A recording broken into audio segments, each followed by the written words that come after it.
Hello people, JayLee here. Welcome to the first episode of your Battle Brother build. Disclaimer, this build guides are mostly for beginners who's starting with the game and they have no clue how to build their brothers, or maybe for slightly more intermediate players who wants to experiment with the builds.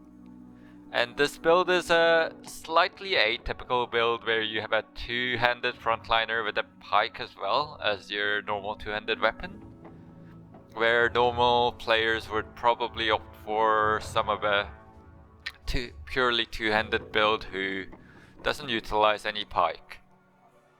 Anyways, another disclaimer, I'm using a mod which allows you to recruit brothers who roll out with max stats sometimes, which is called Masters mode, as well as a mode that allows you to see the stats of your brothers when you're hiring them.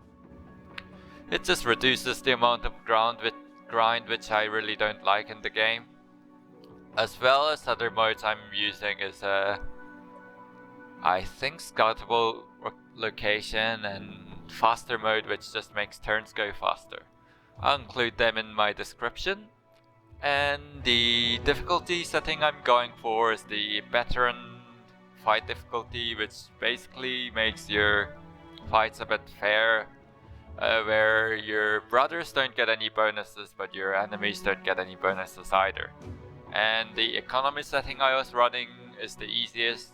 As I mentioned, I don't really like grind. Well, here we go, let's have a look.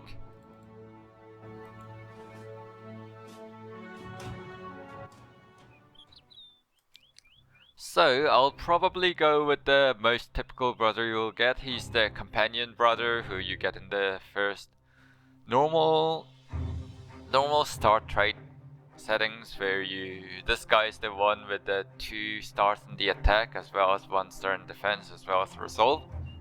And yeah, he makes a really good typical two-hand liner. The other companion I think died off because he didn't have an optimal stat, so I just turned him into a fodder. But here we go, so what you're aiming for is somewhere between 85 to 90 attack, depending on the rolls, as well as more than 30 defense. And his health should be 80 or over, and his max usable stamina at least 120, I'd say. This guy's got only 114 because he's fat. I think he's got the fat trait during the campaign. He's supposed to have 124. But you can make do with lower stamina as long as you are giving him some armor that could actually compensate for it. Otherwise, you would build more of a fatigue neutral build where you run out of stamina a little bit faster. And this guy has slightly less stamina than I hoped for because of the fat trait, but it should be alright. And regarding how many you should build them, probably up to 4 to 5, maybe even 6, depending on your playstyle. As you can see, these brother setups are a little bit unorthodox because I'm trying out some new stuff. But your frontliners are mostly gonna be up to between somewhere around 4 to 6. Their role is to do damage as well as be a tank. But your main tank, you should have at least 2 of them. Otherwise, the traits you want to go for, obviously companions tend to make a good 2-hand frontliners. Other traits in the early game, other backgrounds you are fishing for in early game is probably farmers as well as militia, and barbarians maybe in the mid game, and woodsmen in the mid game is really good candidate for this. And other than that, you'll just go for a brother who rolls really high in defense, attack and fatigue. And for health, you want at least somewhere between 60 or high 50s, and resolve around 30ish, so you don't have too much stats to patch. And regarding weapon choices, it really depends on the rolls your brothers get. But if he gets at least over 80, you can give him great sword, but nothing else to be honest, because of the great sword actually gives you 5 extra chance to hit, but all the other weapons don't really have any extra chance to hit. So if your brother rolls higher than, let's say, 90, he can pretty much build anything as long as the fatigue allows. So in short, if your brothers roll low fatigue as well as slightly underwhelming attack, you'd give him a sword. If he rolls high stats and okay-ish fatigue, you'd give him a mace and use him as more of a utility tanker and slightly damager. But you probably want to work with other duelists to set up for Qatar dagger, or just a stunner to stun dangerous targets like Chosen or the honor guards and stuff. I don't believe the orc warriors and warlords can be stunned. But it also gives you dazing effect, which is a really handy debuff to give on enemies. Other than that, you have halberds, bardaches and axe. Axe I don't recommend for this build because it's very fatigue intensive, and the whole point of axe is using that round swing which needs to get surrounded. With this build you typically don't want to be surrounded too much unless the brother is actually on the edge, and for that you'd definitely give them a hammer instead of an axe. And where are we? For polearms, you just give them a goblin pike if you don't want to go for a polearm mastery. Otherwise, if you are going for a polearm mastery, you'd give them billhooks or any unique variants that rolled pretty well. And the item rolls you're actually looking for is higher damage than normal variants, as well as defense if it allows. Other stats doesn't matter too much.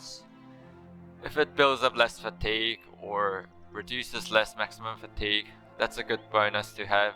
But what you're really fishing for is damage and armor penetration.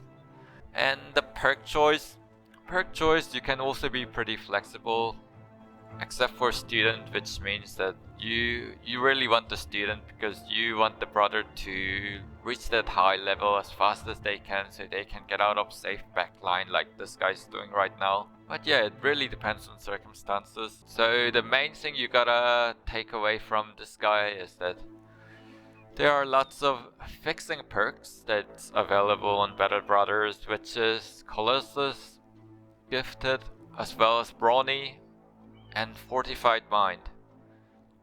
And depending on how your brother rolls, you can just pick one of these perks to fix the stats that you need fixing. For this build, I believe you can go up to 2 fixed perks. Because of the due to nerf to Adrenaline and Indomitable, it's no longer too viable to get Indomitable and Adrenaline depending on your brother. If he's building an X, Adrenaline's definitely a go, but for this build not so much.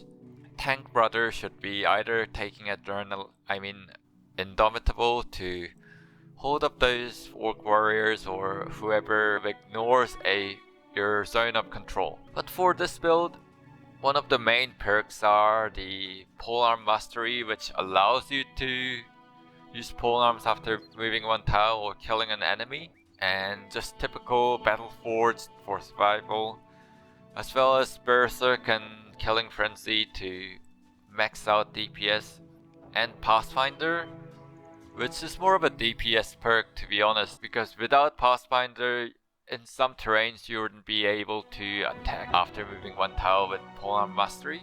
And going quick hand, which allows you to switch out weapons without using any action points. This is really important perk for you because you will be doing a lot of weapon changing for flexibility and all the other.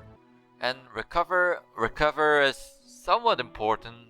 To be honest, most of the battles are determined before you actually need recover, but for low fatigue brother like this, you might want to take it. And if you roll some crazy barbarian that basically has a fatigue of an orc, you might not need recover, but there really is another perk that you might take over recover, maybe other than reach advantage, but you actually definitely want recover for that, because you want to use that multiple enemy hitting skills, which is highly fatigue intensive. So the perks you can actually skip is probably Gifted, Brawny or Colossus, and Fortified Mind, depending on how well your brothers roll.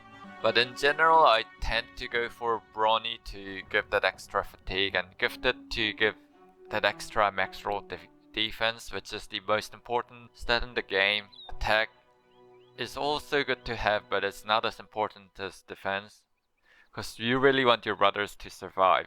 And having that said, let's actually go into reach advantage. I didn't take it on any of my brothers because you can see this brother is pretty highly rolled, so he doesn't really need it too much, as well as this guy. Maybe I could have taken it on this brother because he rolled 35, which is good, don't get me wrong. But sometimes that RNGs can really mess with you and get hit, and minimizing the chance to get hit is really important. Unless you're really good with your shield bro and placing him. This guide is aimed for more of a beginners and guide that allows you to get away with as many mistakes as possible, which I make because I'm a casual. And yeah, let's get into it. I'll actually showcase a fight against a typical noble army. I think the army was missing a knight, but it's pretty typical army that you might fight in the later games. Here we go. So he has many footmen, Zweihanders, billmen, arbalists, and standard bearer surgeons. So typical army that you might fight. Obviously pick a daytime. And what you wanna do is run.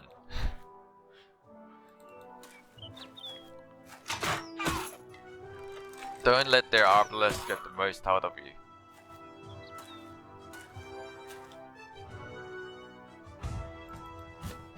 And you really want to snipe the arbalister that's got a big arbalist. The little arbalist guy you can kind of get away with. And main targets you want to kill off first is the billmens as well as the Zweihanders, because they are forced to reckon with as compared to all the footmen who don't really do much damage to you. And sergeant, I think sergeants get duelist, do they? I think they do, so they are also priority target as well because they're very squishy. But yeah, your main targets are the billmens and the Zweihanders. Kill them as fast as possible. And what you do is, while you're backing off, is to fish the little polearm guys and some weaker targets to just come front, so they come into your range. Otherwise, the normal footman's gonna block your brother's way and they're just gonna make your life more difficult. It works a bit better with the Undead Legion because they are composed of the legionaries and one guy with a polearm and other guy with the shield and a weapon.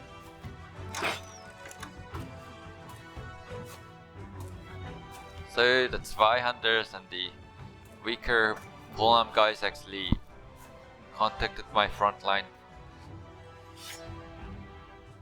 So this is the chance to kill them off for their footmen actually come in contact with my brothers. Chop his head off. And with the decapitate. So I actually forgot to explain the cleavers. Cleavers you also give to your best brothers. One who rolls in high in attack and lots of usable fatigue. Something like 80-ish after you put all the armor on. Reason being is with the cleave as you just saw now, you can attack 3 times if you kill an enemy. And it's very flexible with recover as well, because after killing an enemy you can also use a cleaver, use a recover, given that you haven't moved.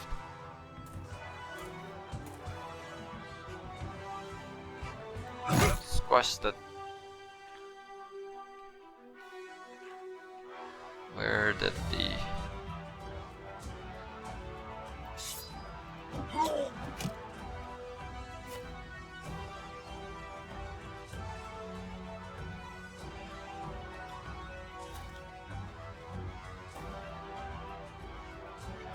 And what you basically want to do is bring out your shield guy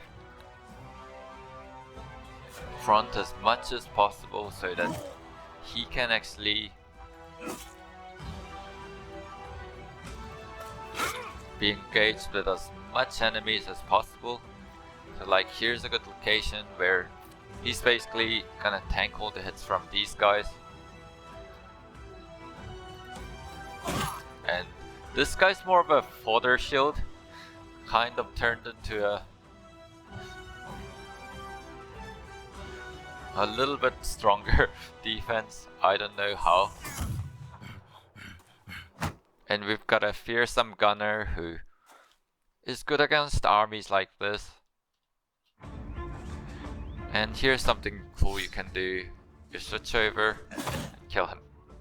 And switch back. And like you've just seen, polearm gives a lot of flexibility, as he can pretty much attack these two tiles as well as the closer proximity targets. And put him on shield. And this guy's the nimble polearm dude. He's pretty much good against any enemy units that does.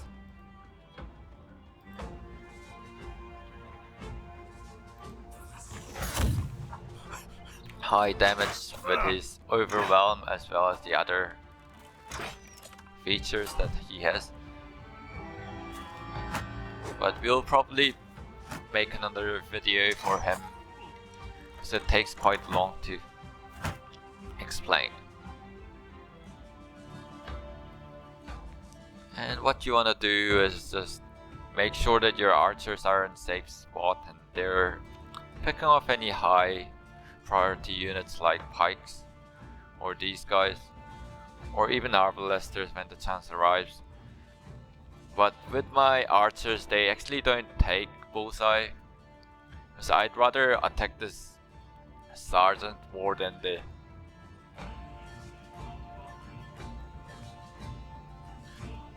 arbalesters at the moment, because arbalesters are currently having that penalty to hit because they're engaged with enemies, so only this guy will do damage. He'll actually have pure accuracy on this guy.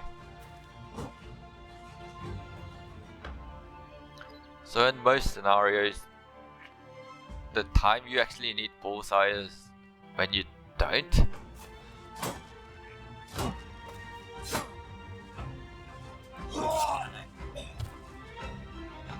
And this guy is actually using a whip to deal with more dangerous targets.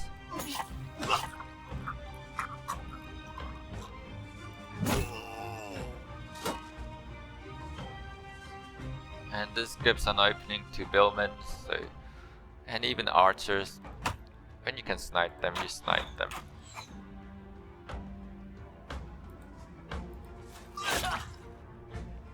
So that polearm is already broken.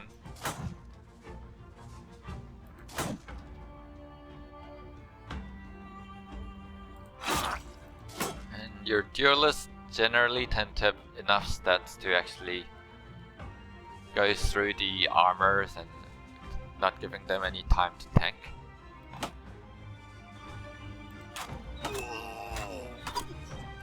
And just neutering these high damage arbalesters are really important as well.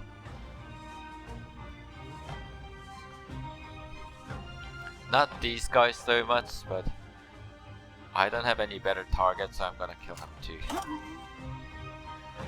As they can sometimes do really bad damage to the head and basically kill off your brother if things are going really bad.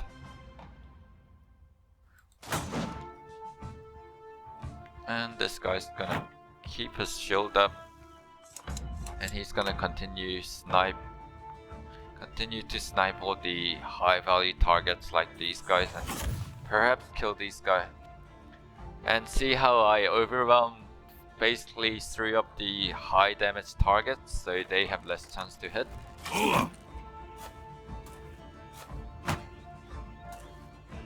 And that was a slight mistake on my part, but at the same time he doesn't do much damage because of the fur padding, which is another important part of the build. Your endgame armor should have a high fur padding, which allows you to cut out that armor penetration, which is just really important when you're fighting Chosens or other enemies that's got a high armor penetration weapons. And this guy is gonna snipe the billman. And now that billman's useless. Any enemies that's in the open that you can snipe is the ones that you actually want to go for. Because these guys currently, only damage they can do to is this guy who's nimble, so he's gonna be able to tank some hits. And yeah, he just bled out. And you might wanna... No, just that's good enough. So yeah, out of these two, you have 95% hit on both of them, so you kill them both if you can. There you go. And now you have access to the shield guy. Kill him. Change out the thing. Now he can't attack next turn. So we neutralized another high threat.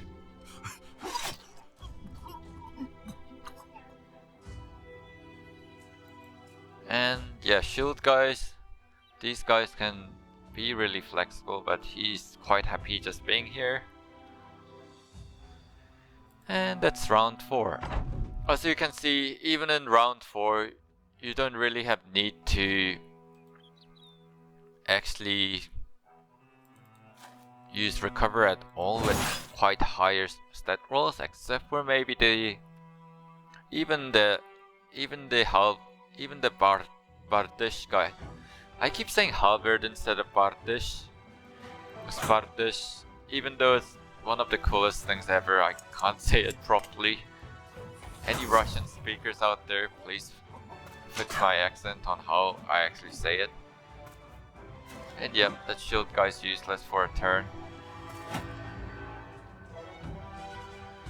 And this is the situation where your two-hand guy comes in really handy. So he's building a goblin pole, which means that you can actually move up to 2 tiles to attack enemies. And there you go. In other circumstances, if he's only using what is he using? Crazy hammer. Bloody hammer. You wouldn't be actually able to attack this turn, but because he's actually wielding a polearm, he does some damage to enemies. And that is the biggest advantage of this build over using just normal two-hand build.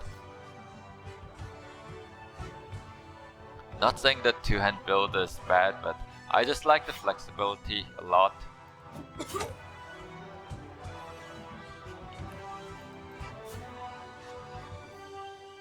And yeah, if I can use the split, I'll definitely use the split. And that guy's broken.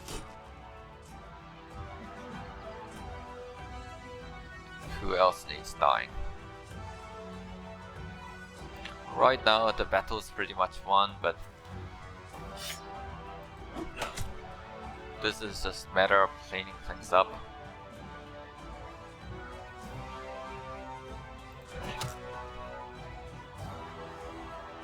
And even if Knight was present, he's just a dagger. He's just a dagger bait.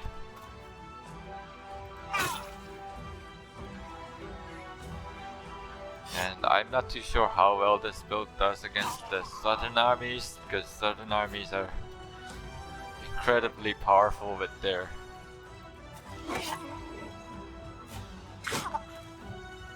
And my banner guy is really tanky because he's basically invested in defense and resolve only, so he's another sub tank that you can use.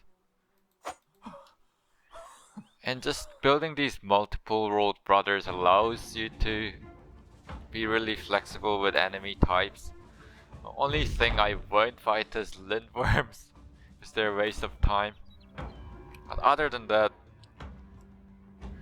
your brothers are basically good against pretty much anything.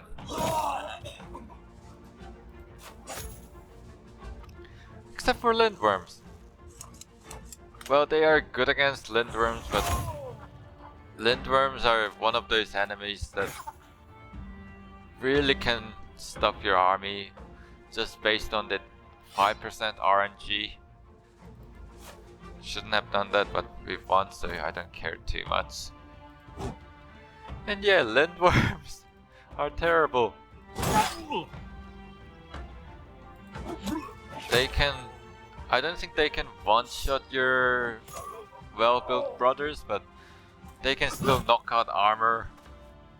And you basically have to be equipped with a polearm to fight them if you want your armors to be intact by the end of the fight, and they don't really give you too much for the effort you have to put in. And there you go. Late game noble army completely destroyed. It's probably an easy fight.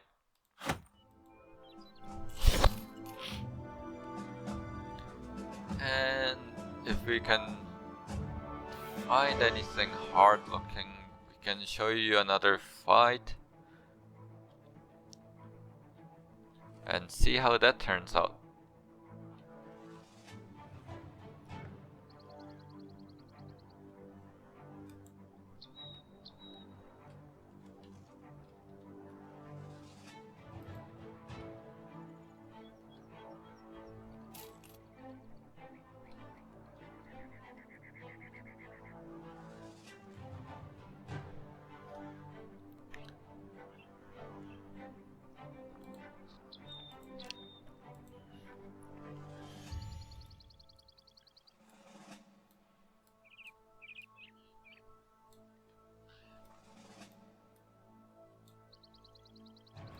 Okay, this time I'm fighting a whole bunch of ancient honor guards. There's 15 of them to be exact, and we'll find out how the battle goes against them. So when you're fighting honor guards and any ancient undead legion or whatever they're called, you wanna back up your army by 1, so that you bait their backline to actually come out to front, which should be pretty easy because they actually have really low initiative and they have very high defense but low HP. Goes to show why you shouldn't be recruiting swordmasters as your main.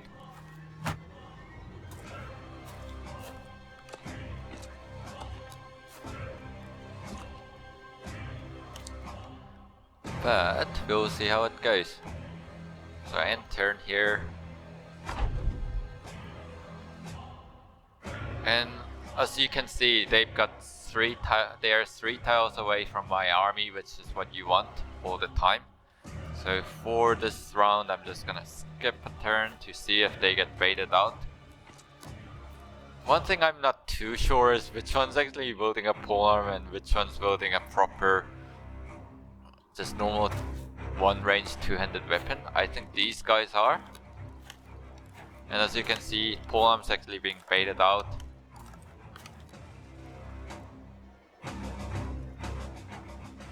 And what I'm gonna do is skip turn with this guy. This guy unfortunately has to not attack. And yes, I should have put on a shield. But hey, what happened happened.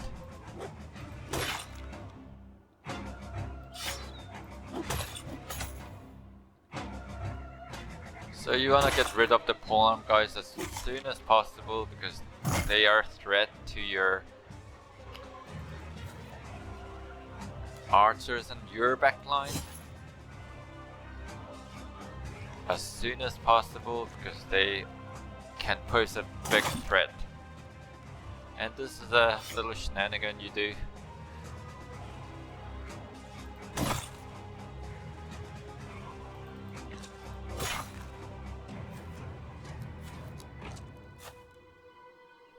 And there you go. Another honor guard down.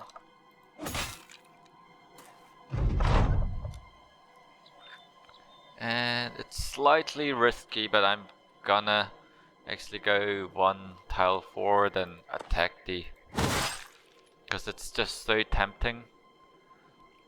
And this guy should be actually shielding a bit more, but unfortunately that's not the case for this time. So yeah, arrows and these javelins actually work pretty poorly against these guys, so when you're actually fighting honor guards in the later games,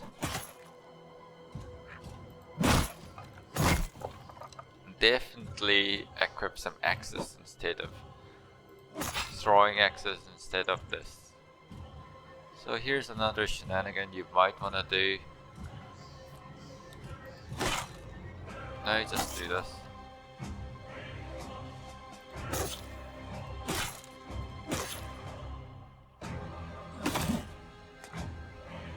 And as you can see, spare lances, terribly dangerous. And since I got rid of most of the dangerous enemies, there you go. The heads are just flying off.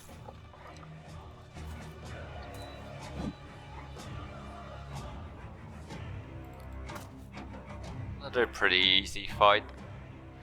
It would be much harder if you had an ancient priest present. Actually, necro servants might be even more scary under this circumstance because they actually made priests weaker by adding that all the throwing, is it potions? Throwing bombs, yeah. And bombs make priests easier because their miasma just doesn't do anything. When you throw a bomb in the tile, the miasma is present in.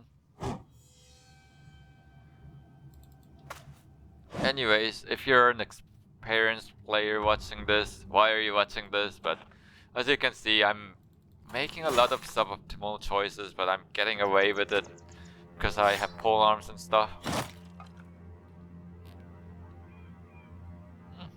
Yeah, he's out of fatigue, so I could actually attack with him again if I had more fatigue. But he decided to get fat. Glutinous bastard.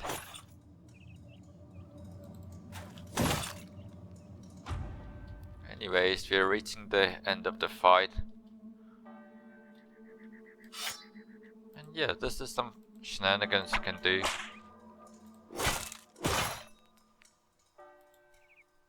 And of course, it doesn't give you anything good. Take the money.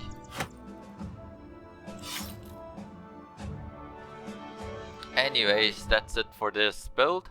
If you liked it, I'll make more build videos.